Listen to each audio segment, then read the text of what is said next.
గారు నోటికొచ్చినట్టు చెప్పి ఈరోజు ఎప్పుడైతే హామీలు అమలు చేయాలనుకున్నప్పుడు వచ్చేకల్లా రాష్ట్రాన్ని అమ్మేయాలా ఇది అమ్మేయాలా అనేది చెప్తున్నాడు. ఆల్రెడీ ఆంధ్రప్రదేశ్ రాష్ట్రాన్ని చంద్రబాబు నాయుడు తెలుగుదేశం పార్టీ కూటమి ప్రభుత్వం ఫార్ సేల్ పెట్టేసింది. దాంట్లో భాగంగానే మొన్న కూడా చూసినాము 1,90,000 కోట్ల రూపాయలకు సంబంధించి ఏపీఎండిసికి సంబంధించినవి కూడా కేవలం ఒక 9,000 కోట్ల కోసం ఈ మైన్స్ అన్ని కూడా గ్యారంటీగా పెట్టే సందర్భం కూడా చూడడం జరిగింది.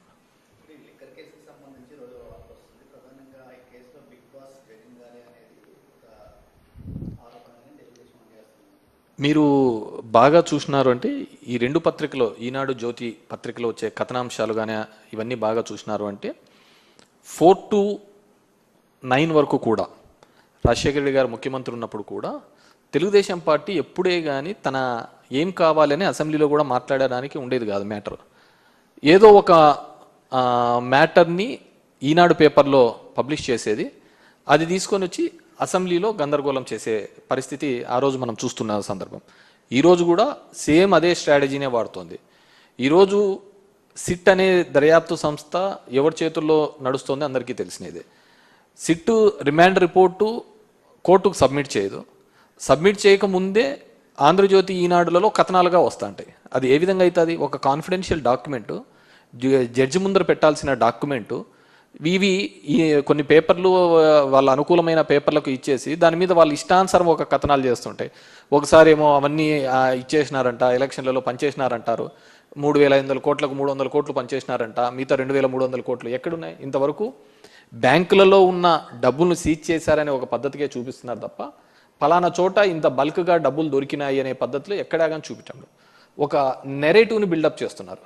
అంటే మొదటి నుంచి కూడా కింద నుంచి పై వరకు ఒకటే లైన్ తీసుకుంటారు. దాన్ని ఎస్టాబ్లిష్ చేయడానికి పదే పదే మాట్లాడుతున్న సందర్భం చూసాను తప్ప ఈ పేపర్లలో వచ్చే కథనాల ఆధారంగానే చేసుకుంటా పోతా అంటే ఇంకెవడే కానీ ఉండలేరు అనమాట. నేను ఇంతకుముందు చెప్తున్న విధంగానే జడ్జి దగ్గర ఉండాల్సిన రిపోర్టు, సిట్ కాన్ఫిడెన్షియల్గా మెయింటైన్ చేయాల్సిన రిపోర్టు ఒక వారం ముందరే ఈ రెండు పేపర్లలో ఏ విధంగా వస్తున్నాయి?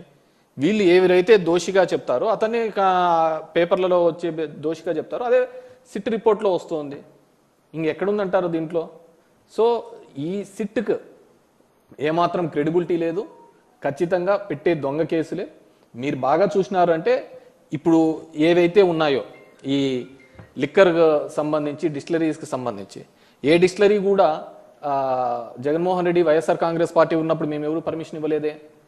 ఆ డిస్టిలరీస్ పర్మిషన్ ఇచ్చినదంతా చంద్రబాబు నాయుడే. మరి సరే డిస్టిలరీస్ నుంచి ఈ విధంగా అవకతవకలు జరిగినాయి, బలవంతంగా ఉన్నారు. సో దీనిలో డిస్టిలరీస్ కూడా భాగస్వాములే అయినప్పుడు వాళ్ళ మీద ఎందుకు కేసులు పెట్టలేదు?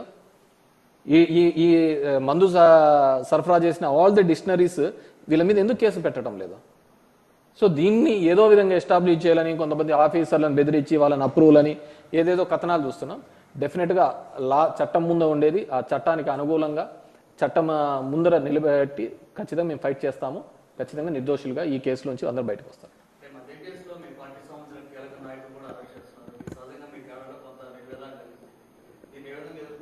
డెఫినెట్గా దిస్ ఆర్ ఆల్ ఎక్స్పెక్టెడే.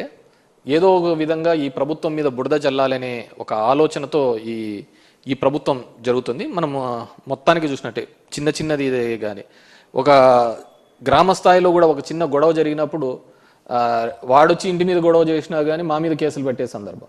సో అంత మైక్రో లెవెల్లో నుంచి కూడా దీన్ని మానిటర్ చేస్తున్న సందర్భం. So we are already for ఎలాంటి కేసులు పెట్టినా ఏ దానికైనా సరే వైఎస్ఆర్ కాంగ్రెస్ పార్టీ సిద్ధంగా ఉంది. ఎటువంటిదైనా సరే చట్ట ప్రకారం మేము వాటిని ఎదుర్కోగలుగుతాము. డెఫినెట్గా ఎవరెవరైతే దీనిలలో భాగస్వాములు అవుతున్నారో, దీనిలో అంత ఉత్సాహంగా చేస్తున్నారో రాబోయే కాలంలో దాన్ని ఖచ్చితంగా అనుభవించి చెప్తారు.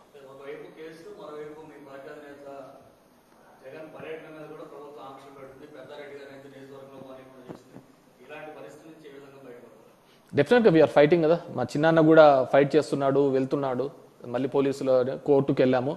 ఎంత దౌర్భాగ్యమైన పరిస్థితి అంటే కోర్ట్ హ్యాస్ గివెన్ గైడ్లైన్స్, మీరు ఈ విధంగా చేయండి అని చెప్పేసి. డెమోక్రటిక్ సిస్టంలో ఈ విధంగా పోండి అని చెప్పినా కానీ అక్కడ ఉన్న పోలీసులు అది చేయలేకపోవడం జరిగింది. మేము కంటెంప్ట్కి కూడా వేయడం జరిగింది. That's before the court. Maybe 23rd 24th ఎప్పుడో అని చెప్పారు. అది వచ్చిన తర్వాత దాని మీద కూడా మేము తీసుకోవడం.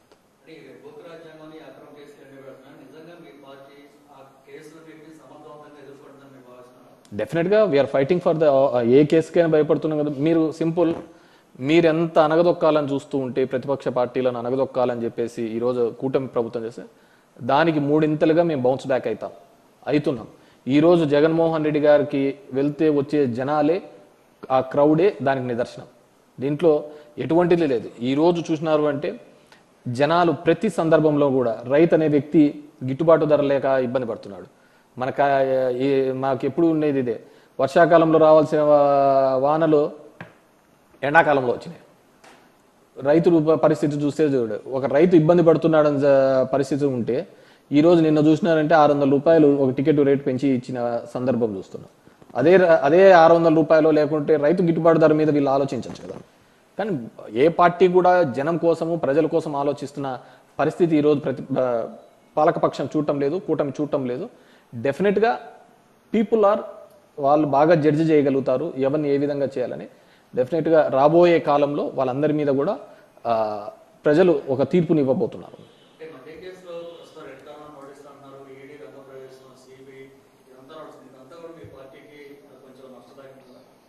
నేను ఒక చెప్తాను, మా పార్టీ ఎస్టాబ్లిష్ అయినదే ఒక డిఫరెంట్ సినారియోలో అయినది, మిగతా పార్టీస్ లాగా కాదు.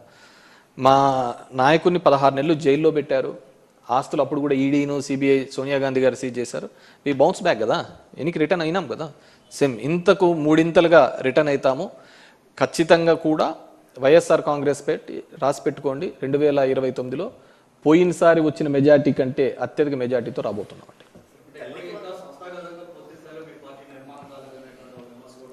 సంస్థాగతంగా నిర్మాణం కాకపోవడానికంటూ ఏంది నాకు అర్థం కావటం లేదు. ఇప్పుడు సంస్థాగతంగా లోకల్ బాడీస్లలో చూస్తారంటే సంస్థాగత నిర్మాణమైనాం కాబట్టి మేము పోటీ చేసి అన్ని గెలవడం జరిగింది. సంస్థాగతంగా 40 ఏళ్ళ చరిత్ర ఉన్న తెలుగుదేశం పార్టీ మన లోకల్ బాడీస్లలో ఫ్రీ హ్యాండ్ ఇచ్చినా కూడా పోటీ చేయలేని పరిస్థితి, అంతటి దౌర్భాగ్యమైన పరిస్థితి. మేము గెలిచిన వాళ్ళని పీక్కొని మళ్ళీ వాళ్ళు సంబరపడుతున్న పరిస్థితి. మా ప్రస్థానం 12 ఏళ్ళ రాజకీయ ప్రస్థానానికి 40 ఏళ్ళ తెలుగుదేశం పార్టీ ప్రస్థానానికి చూడండి. ఒక జగన్మోహన్ రెడ్డి మేమే అంత బలహీనంగా ఉండింటే, మేమంత బలహీనమైంటే అంతమంది కలిసి రావాల్సిన అవసరం ఏముంటుంది చెప్పండి. అంటే మీకు ఎక్కడా ఉండదు దేశంలో Telugudesam party, BJP party, communist party, Janasena party వీళ్ళన్నిటికీ కూడా వ్యతిరేకంగా ఉండేది ఎవరిది? కాంగ్రెస్ పార్టీకి పుట్టినది. ఈ కాంగ్రెస్ పార్టీ కూడా మాకు వ్యతిరేకంగా నీకు దేశంలో ఎక్కడా ఉండదు. ఒక ప్రాంతీయ పార్టీని నిలువరించడానికి ఇన్ని పార్టీలు, జాతీయ పార్టీలు, ప్రాంతీయ పార్టీలు ఏకం కలిసి వస్తున్నాయి. అయినా కానీ వి గాట్ ద 40%. ఇంతకు మించి మేము ఇంకా కిందికి దిగజారేది ఉండదు, ఇంతకు మించి పైకి పోయేదే ఉంటుంది. కాబట్టి డెఫినెట్గా వీఆర్ కమింగ్ బ్యాక్.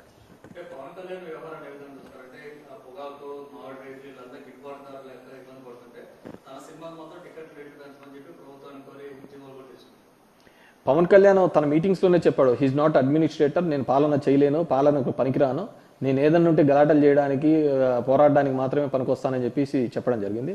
అతన్ని ఒక టూల్గా, ఒక ఆయుధంగా మాత్రమే తెలుగుదేశం పార్టీ వాడుకోవడం జరిగింది. సో అడ్మినిస్ట్రేషన్లో అతనే చెప్పడం జరిగింది తన రోల్ ఏమీ లేదు అని, ఏదన్నా కానీ పోరాటాలు దానికి అని చెప్పేసి. సో తన గొంతును, తనకున్న ఆ సినిమాకున్న క్రేజ్ను మాత్రమే తెలుగుదేశం పార్టీ వాడుకొని ఆ రోజు సక్సెస్ కావడం జరిగింది. ఈరోజు పవర్లో ఉన్నాడు కాబట్టి తెలుగుదేశం పవన్ కళ్యాణ్ యొక్క బలహీనత కూడా వాళ్ళ నమ్ముకున్న ఫ్యాన్స్కి, వాళ్ళందరికీ కూడా అర్థమైంది. కాబట్టి డెఫినెట్గా హీఈస్ గోయింగ్ టు బి జియో. ఇలా చాలామంది అన్నారు, వచ్చాము. డెఫినెట్గా కూడా రేపు కూడా రాబోతున్నాము.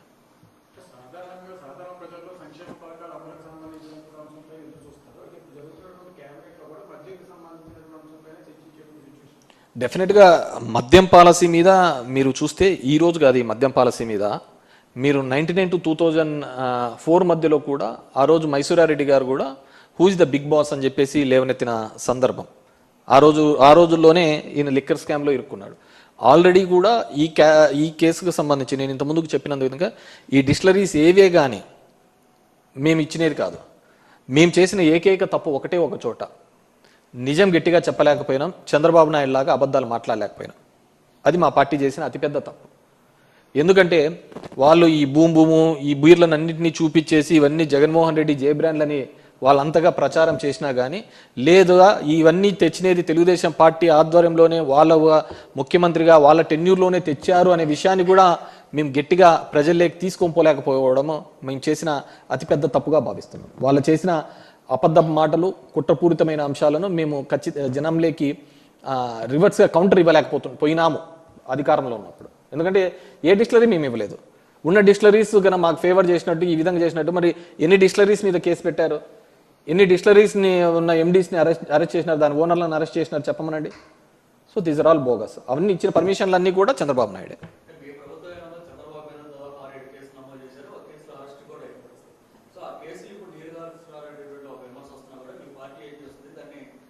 డెఫినెట్గా వీఆర్ లీగల్ బ్యాటిల్ చేస్తున్నాం. ఇప్పుడు వాలంటీర్ల మీద పట్టిన కేసును కూడా వాళ్ళు ఏదో రివిజన్ పిటిషన్ వేయడం జరిగింది. చంద్రబాబు ఆ రోజు పవన్ కళ్యాణ్ 30,000 మందిని కిడ్నాప్ చేసినాడని చెప్పేసి, ఇవి చేసినారు, అమ్మాయిల్ని చేసినాడనే ఒక అంశం మీద వాళ్ళ నేవనెత్తిన దాని మీద కూడా మేము కౌంటర్ వాళ్ళ ఆ కేసును తీసేయాలని చెప్పేసి వేయడం జరిగింది. లేదు మళ్ళీ దాని మీద కోర్టుకు అప్పీల్ చేయడం. డెఫినెట్గా లాలో ఉన్న ఏ అవకాశాన్ని వదలకుండా ఖచ్చితంగా మేము కౌంటర్ చేస్తామండి.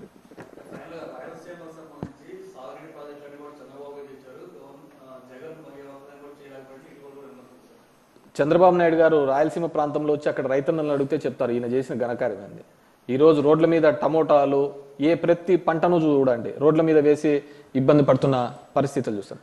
చంద్రబాబు నాయుడు ఒకటి చెప్తాను చెప్పండి, ప్రతిదీ తనే కనిపెట్టాను అంటుంటాడు.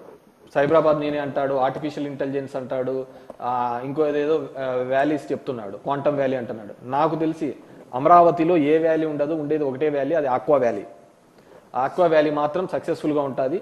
మనము ఏదైనా కానుంటే ఈ చిన్న చేపలను తీసుకొని వచ్చి అక్కడ చేపల పెంపకం చేస్తే డెఫినెట్గా మంచి రిజల్ట్స్ వస్తాయని చెప్పేసి నేను అనుకుంటున్నాను. అంతకు మించి ఆ అమరావతి అనే ఇతను పెట్టిన దీంట్లో ఎటువంటిది కూడా పురోగతి ఉండదు. ఓన్లీ పురోగతి ఏదైనా ఉంది అంటే మాత్రం ఫిషరీస్ మాత్రం బాగా డెవలప్ అవుతాయి.